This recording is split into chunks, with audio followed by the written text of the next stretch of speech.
Greetings for the day. My name is Mohammed Rahmad Ali. So we'll be continuing the session today with reference to computer networks.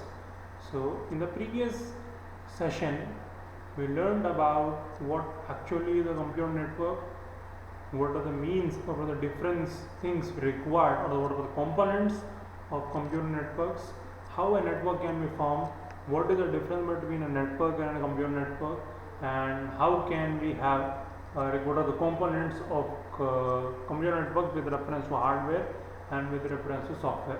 So we will continue with this components of software with reference to computer networks. We will be studying today the OSI model and TCP/IP model and the different things in the coming slides. Let me start with reference to OSI model or Open System Interconnection model. What actually it is? OSI and also called as OSI ISO model or OSI Open System Interconnection model was developed by International Standard Organization. It gives a layer networking framework that conceptualize how communication should be done between heterogeneous system. It has 7 interconnected layers. Now coming toward what actually it is, like I am speaking, you are listening, we are able to understand one another because we are able to use a common language called as English. I am speaking English, you can understand English, so that's the reason we are able to connect with one another. Let's take an example. I don't know English, you know English. I know Hindi, but you don't know Hindi. So how can we communicate with those two things? For instance, one computer or one system is been installed with Microsoft operating system. The second one is been installed with Linux or Unix. How these two systems will communicate with one another? What are the methods by which these two systems will connect? If at all there is Windows to Windows, it can communicate. If at all it is Linux to Linux, it will communicate. If at all it is Unix to Unix, it will communicate. But how can one Linux system can communicate with Windows system? This Unix system can communicate with Windows system. So what is the method? So this is a method, or this is a layer type of system by which one system can communicate with another system. So there are actually 7 different layers in OSI model. What are the 7 layers? Physical layer, data link layer, network layer, transport layer, session layer, presentation layer, and application layer. These are the 7 different layers of OSI model. If at all, if you remember from the first session, I am telling you, please remember one statement called as please do not touch Stephen's pet alligator. So what actually I was trying to tell you is like, if at all if you see this statement, please do not touch Stephen's pet alligator, it indicates the 7 layers of OSI model. What are the 7 layers? Physical layer is please, data link layer is do, network layer is not, transport layer is touch, session layer is Stephen, presentation layer is pet, and application layer is alligator. So if at all if you remember this statement, please do not touch Stephen's pet alligator, it is a short notation to remember the 7 layers of OSI. So this is the shorthand notation to remember the OSI model. Now we will get into this, what actually these 7 layers is and what are these 7 layers all about and what is the use of these 7 layers and what all these 7 layers does. Now coming, this is a model, it indicates physical layer, data link layer, network layer, transport layer, session layer, presentation layer, and application layer. Now coming towards the application layer, the first layer of this OSI model, what actually it does. This layer of network or this layer basically gives the services to the applications. For instance, like your web browser, Chrome, or Internet Explorer, Facebook, and all these things, these are the application which utilizes the services of application layer. This all application uses the services of application layer to communicate with one system to another system. This includes a protocol as HTTP or HTTPS and SMTP, FTP and Telnet.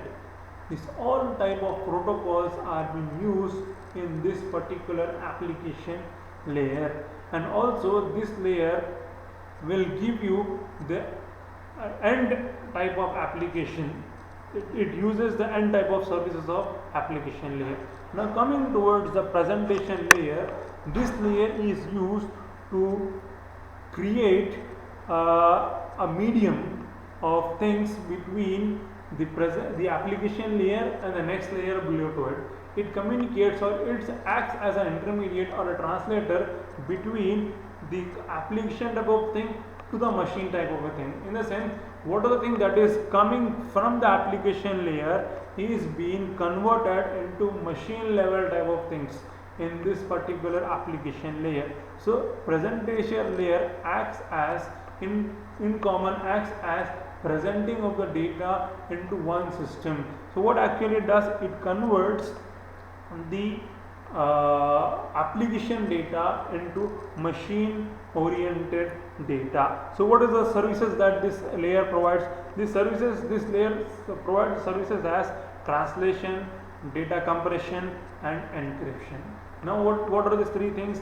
The first one is the translation, as I have said, like it converts the ASCII data to the machine oriented, or what you call as EBCDIC type of data.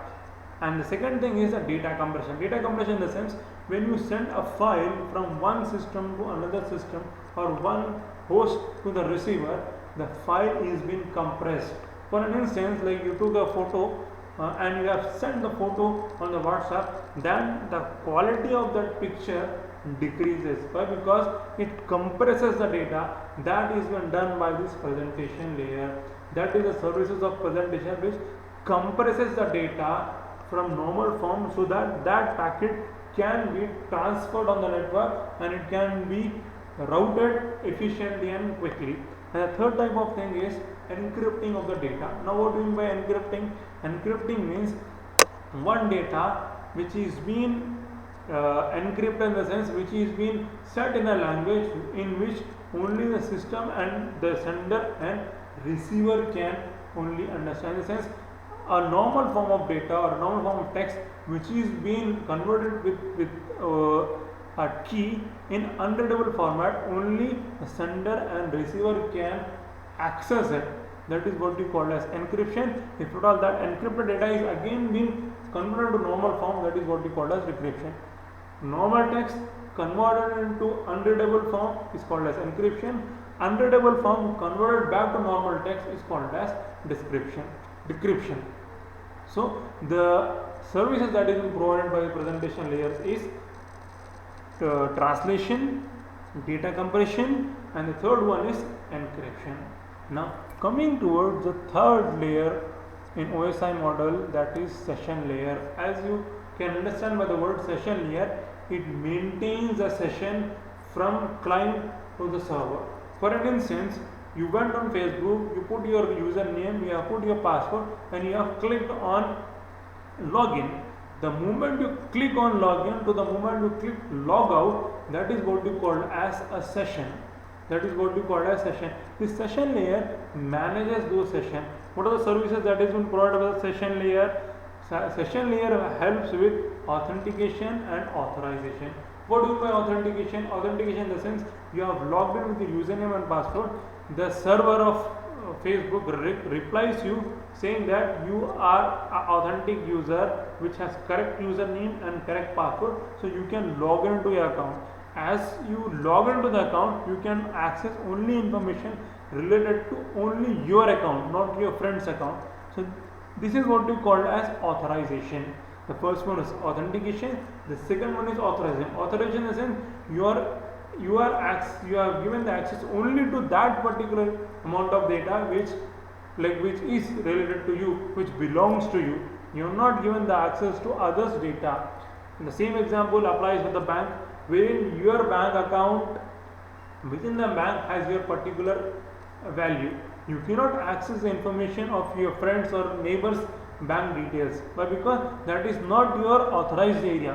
Which is your authorized area? Your authorized area is with reference to your bank account only. So in the session layer, the session layer helps us with reference to managing a session with the help of APIs.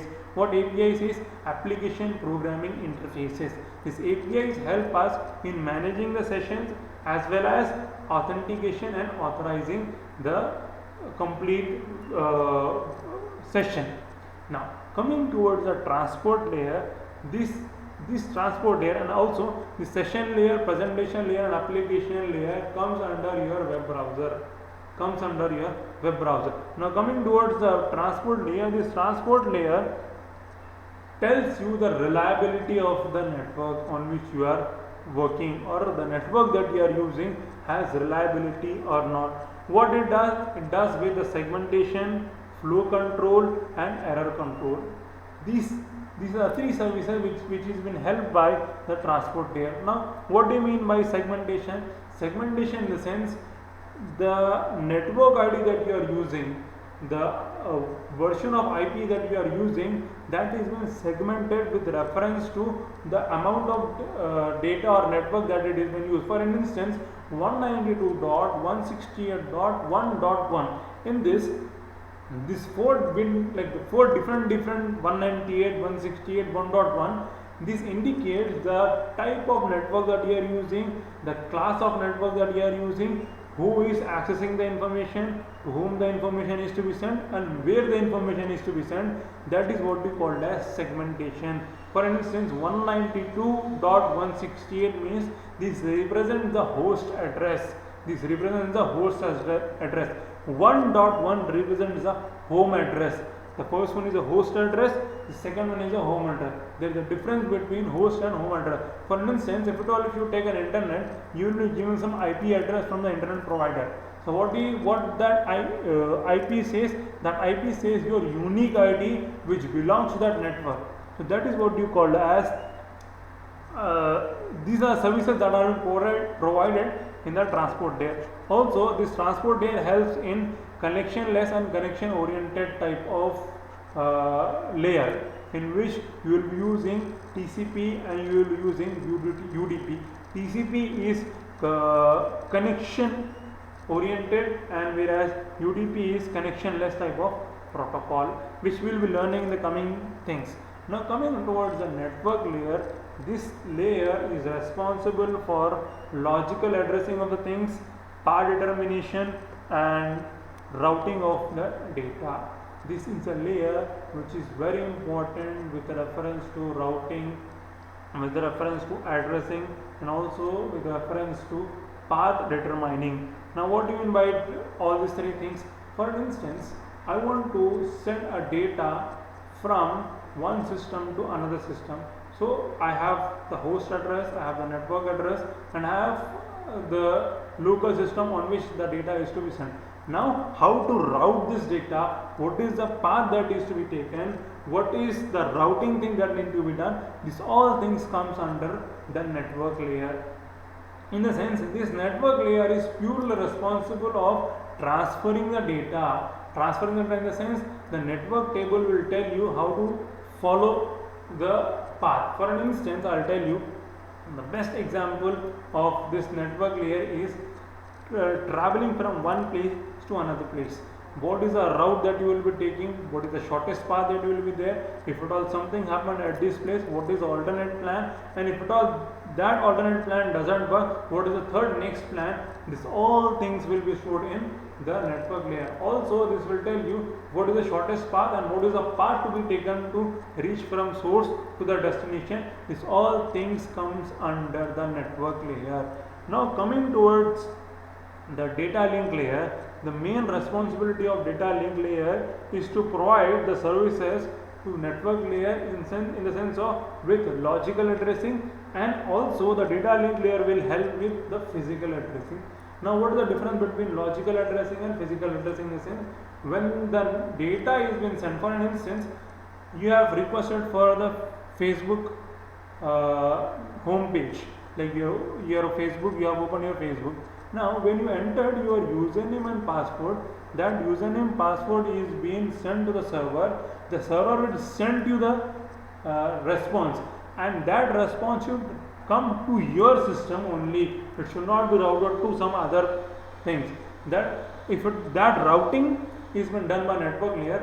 From that network coming to your system is been done by data link layer. So this is the thing, network layer and data link layer. Data link layer, what it does is like it will link the data to your local system from the network. What network does? From the network to the server.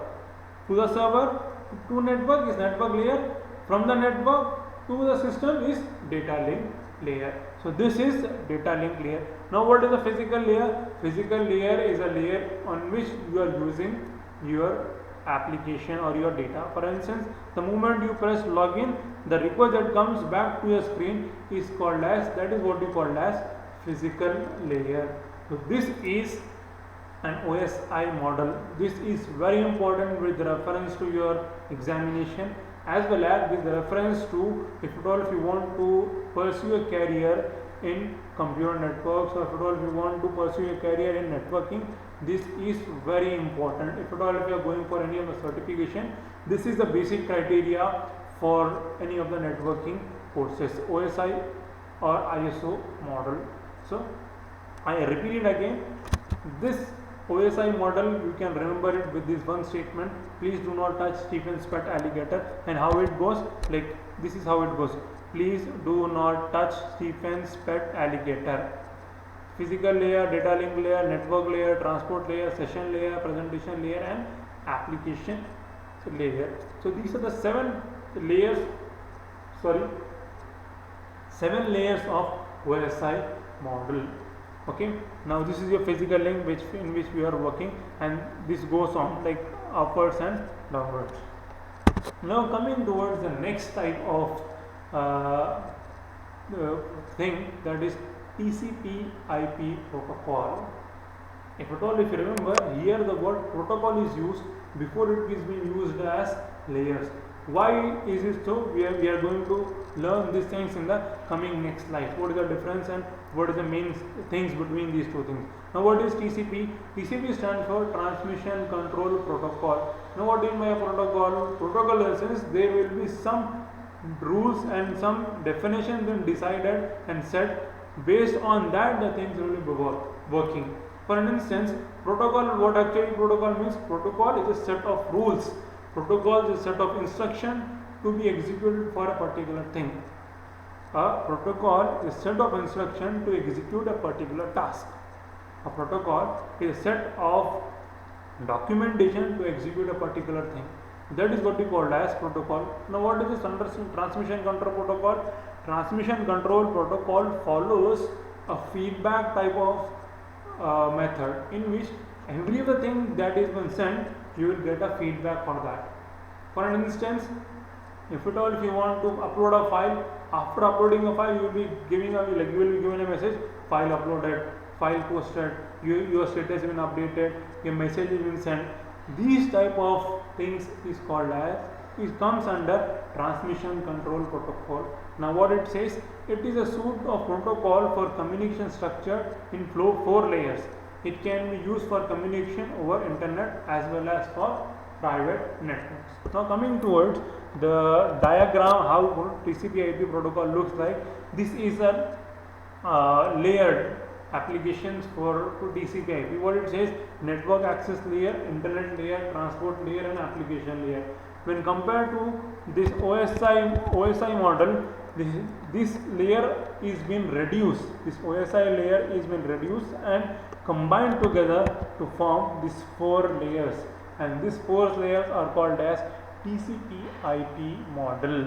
These 4 layers are called as TCP/IP model. Now we will see what are the differences between TCP/IP model and OSI model. Now first coming towards the similarities between OSI and TCP/IP reference model. Both the reference models are based on layered architecture. If you see, this has got 7 layers and this has got 4 layers. Both the things are being dependent on layers. What the second thing says, the layer in the models are compared with each other. The physical layer, and I'll tell you what about this. This is indicated over here. Like see, physical layer and data link layer combinedly forms network access layer. network layer act as internet layer in TCP/IP model.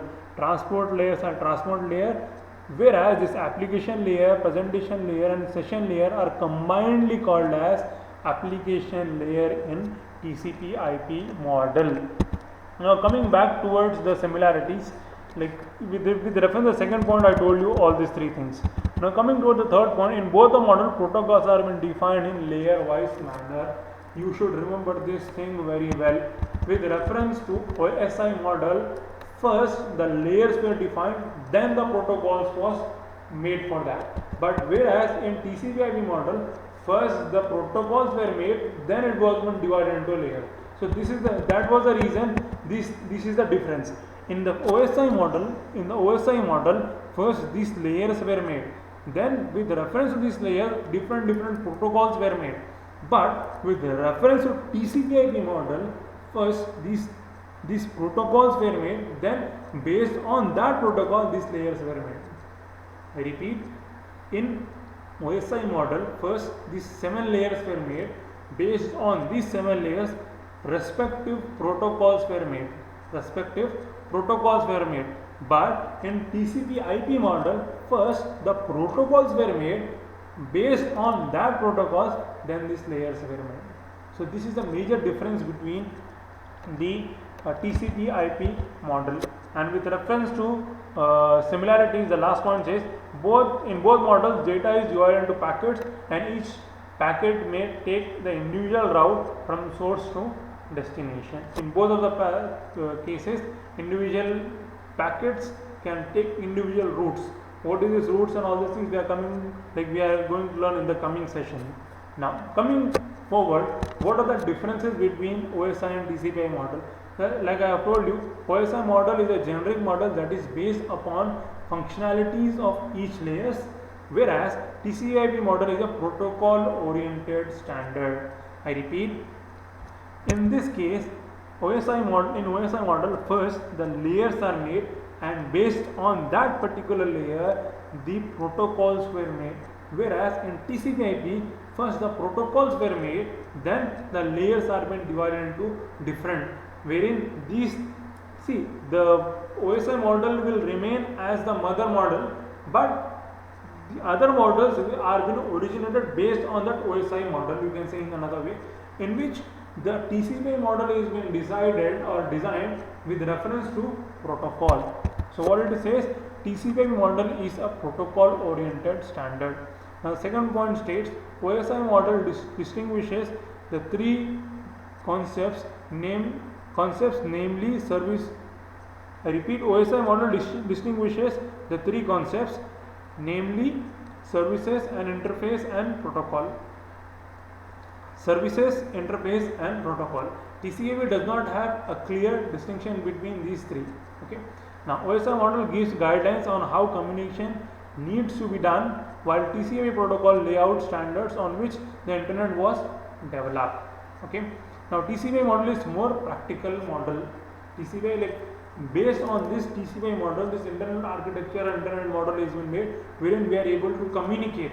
Like see, I am sending the data, you are receiving the data, but in this way there is a lot of things that is been going on in encrypting the data, decrypting the data, transferring that data into packets and sending the data, receiving that data. These all things comes under the network. For instance, if I am sending a message, a long message to you, and in that message you receive the first part, you receive the third part, you receive the fourth part, but you didn't receive the second and fifth part. So this is incomplete type of information. So to maintain this, a network layers has been made so that this error should not happen. And also you receive the first part, then you receive the second part, again you receive the second part, then you receive fourth part and fifth part. This is also not acceptable. Why? Because it has duplicated the packets, but you didn't receive the third packet. So to maintain all these things, these models are being made. Now what the fourth point says, in OSI the model was developed first, then the protocol in each layer were developed. But in the TCP/IP suite, the protocols developed first, then the model was develop. Now coming to the last point, the OSI has 7 layers while TCP has 4 layers. So this is the thing. So these are the things. These 7 layers, these are 4 layers. Now in which physical layer and data link layer is combinedly said as network layer and TCP/IP. Network layer act as internet layer, transport layer act as transport layer, whereas the major difference comes here: application layer, presentation layer and session layer, this together collectively is called as application layer. Now why these three is been combined together and made as one layer is because these 3 layers were taking much of the time and also these 3 things were taking a lot of space, and these 3 things were individually working and differently, and they were not efficient. So these 3 are been combined together to form one application layer. Now coming further, now what actually is network layer? Now we will directly go into the network layer and we will study what actually a network layer does and what is the importance of network layer and why this network layer is so important. So the network layer controls the operation of subnet, a key design issue in determining how packets are routed from source to destination. So network layer is responsible to route the packets or data from source to the destination. Now what do you mean by this routing of the things? For instance, I want to send a letter to my friend who stays in US and I stay in India, and specifically in India I stay in Hyderabad. Now how this letter will go to US? First I'll write the letter and I'll post it in the post box. Then the postman will take the letter and then they will put some stamps and they will put some of the things by which the letter should reach this particular place only. If it always going for US, to US in Texas it should receive at this street number. So they will put the stamp so that this letter will go to US first.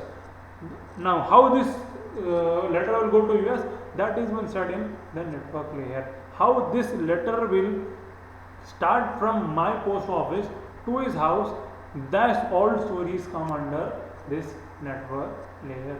Now what it says, routes can be based on static tables that are wired into the network or rarely changed. Secondly, they can also be determined at start of each conversation, for example a terminal session XYZ and all these things.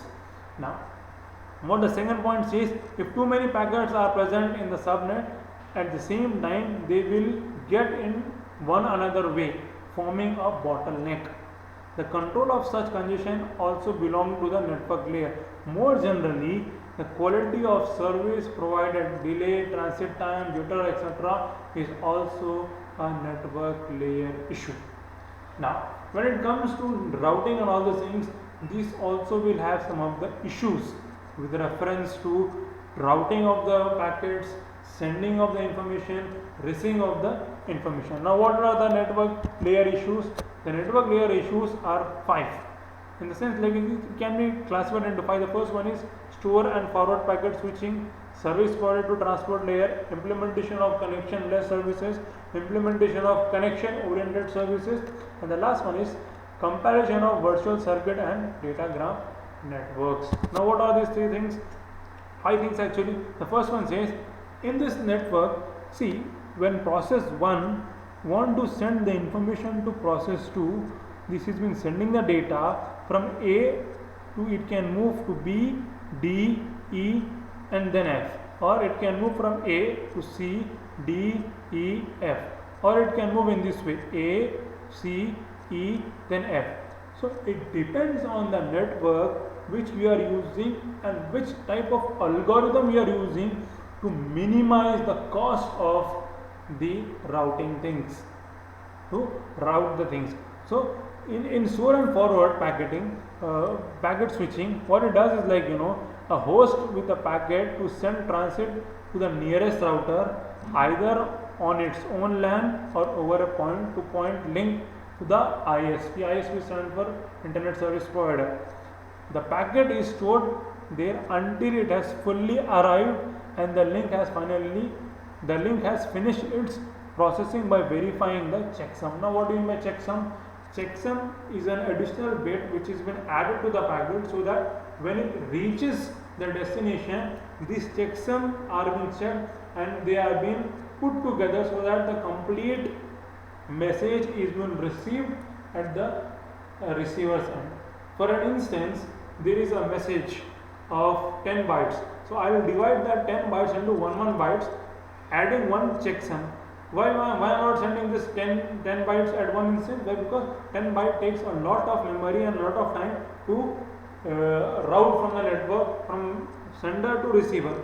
If I what you call as make it into 1 byte, it is easy to transfer and it is been transported very efficiently and quickly. So when I am making that 10 byte into 1 byte, I will add one checksum to it. Checksum in the sense a number to it. At the end, I will check that 0, 1, 2, 3, 4, 5, and I will what you call as arrange the data in 0, 1, 2, 3, 5, so that the receiver will receive the information in that particular order in which the sender has sent the information. So that is what we call as store and forward packet switching. In the sense, in this type of method, every of the packet will receive the information completely, then it will forward. The next type of thing is like service forwarded to the transport layer. As we have seen in the OSI model, the network layers comes after the transport layer. So there should be some services which should be provided to the transport layer. What it is, the network layer provides services to transport layer at the network layer transport layer interface. These services need to be carefully designed with the following goals in mind. What are the things? Service independent of router technology. And second thing is that transport layer shielded from number, type, topology of router. In the sense, see, what do you mean by topology? In the sense, topology means the way that network is being designed. For an instance, one computer and second computer is being connected only with one wire. This is what you call as bus communication or bus type of topology. If at all it is being connected in circular way, then it is what you call as circular topology. If at all every of the computer is connected with every of the other router, then it is called as mesh type of topology. So there are different topologies that should be done. So in this layer, everything should be mentioned clearly that the transport layer shielded from number, type, topology of routers. The third one says network address available transport layer use uniform numbering plan. Okay. So in a sense, when the checksum is being set, when the packets are being routed, a proper uniform numbering should be followed, like your roll numbers, to identify which department you are from, which section you are from, and which class you belong to, and which batch of engineering you belong to. So this numbering plan indicates the routing type of things from which the data is being sent from the sender side to the receiver side. Now coming towards the implementation of connectionless services. So if connectionless services is offered, packets are injected into the network individually and routed independently of each other. No advanced setup is needed. In this context, the packets are frequently called datagram. Okay. Now, a network is called datagram network. In this type of things, the data or the information or the packets is being injected on the network and it is being set to move freely in the router.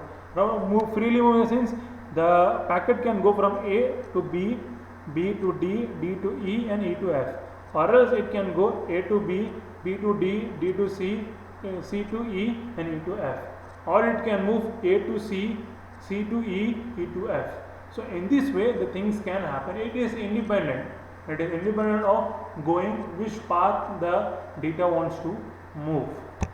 Now, implementation of connection oriented service in the sense in which it is being designed how the information will pass. Now, what it says, if the connection oriented services is used, a path from source router all the way to destination router must be established before any packet or data packet can be sent. If at all, if I say you this thing in a common way, if you want to, like for an instance, you stay in Gachibowli and you want to go to Charminar.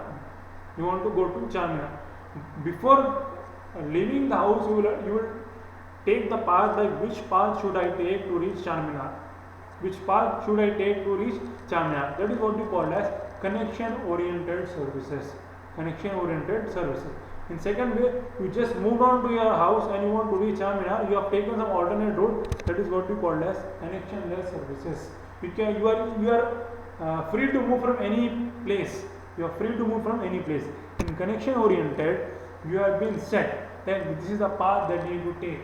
This is the only path that you take to reach Charminar. Or else, you want to reach to Delhi. But you don't know the path. You will take only that path which is being designed or which is been set by Google. You will not take alternative path. If at all you are taking alternative path, then it is connectionless. If at all you are taking a specific path, then it is what we call as connection oriented service. Now what this connection oriented service will say?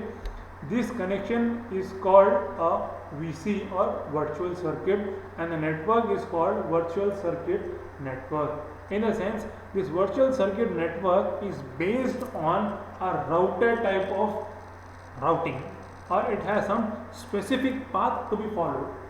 Whereas in connectionless services, it can move randomly.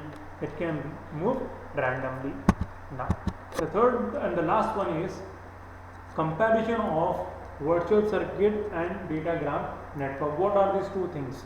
With reference to the issue, what are the first issue? Circuit setup, datagram network, no need. Whereas in virtual circuit, it is when required. Why? Because in datagram, it can move freely around the routers. But whereas in virtual circuit network, you should have the path from the source to the destination, from the sender to the receiver. It should have every of the possible paths in virtual circuit network, whereas in datagram network, that thing is not required. The second one is addressing. Addressing in the sense how the things will move. Each packet contains a full source and destination address, whereas in virtual circuit network, each packet contains a short VC number. Now what do you mean by this? When I was sending the letter from India to Canada or India to US, I have written to address and from address. That is what we call as a datagram network. In the sense, full source and destination address is being written. Whereas in virtual circuit network, only it contains the VC number. VC number in the sense like your pin code. It knows the pin code where it should receive. Whereas in datagram network, it has pin also the complete address where it should go. Whereas the third point or third issue is state information, in which datagram network says router do not hold state information about the connection. Whereas in virtual circuit networks, each virtual circuit requires router table space connection, in the sense where it should move the next step.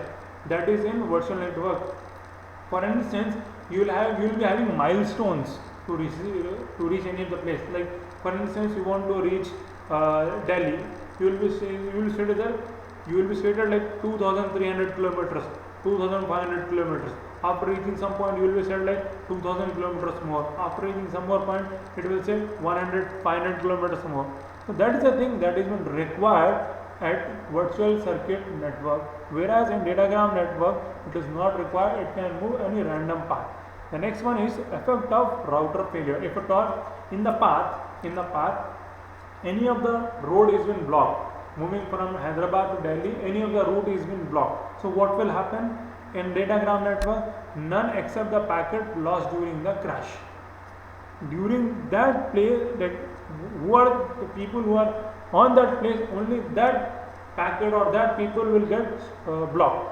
They can inform the other people that this road is blocked, you can go for another route. Whereas in the virtual circuit network, all VCs that pass through the failed routers are terminated. In a sense, all the people who have been there, that people are stopped. They need to take some other network, or we cannot take another network until and unless that path is being cleared. That path is being cleared. Whereas in datagram network, they will take alternate path to reach the destination. Understood? Now coming towards the quality of services, the quality of service in datagram is difficult, whereas it is easy enough. Resource can be allocated in advance for VC or virtual circuit, because in advance everything is been allocated and they can go move that path. Whereas in congestion control, it is difficult and it is easy enough. Resources can be allocated in advance for VC. So this is a major difference between datagram network and virtual circuit network. Now coming towards the routing algorithms, this is a very interesting topic. How the data or packets are being moved from source to destination. So we'll be studying about this routing algorithms in the next session. I hope in today's session was helpful for you to understand a deep insight of computer networks about ISO model with reference to TCP/IP model, the difference between datagram and virtual circuit networks. So that's all for today's session. If at all, if you have any doubt that you want to ask, you can contact me on this particular email address that I'll provide you here now. You can contact me on this email address for any of the instance or any of the queries. For any of the queries, you can email me on this, or you can comment below the video. I will try my best to answer the question for all of you. That's all for today.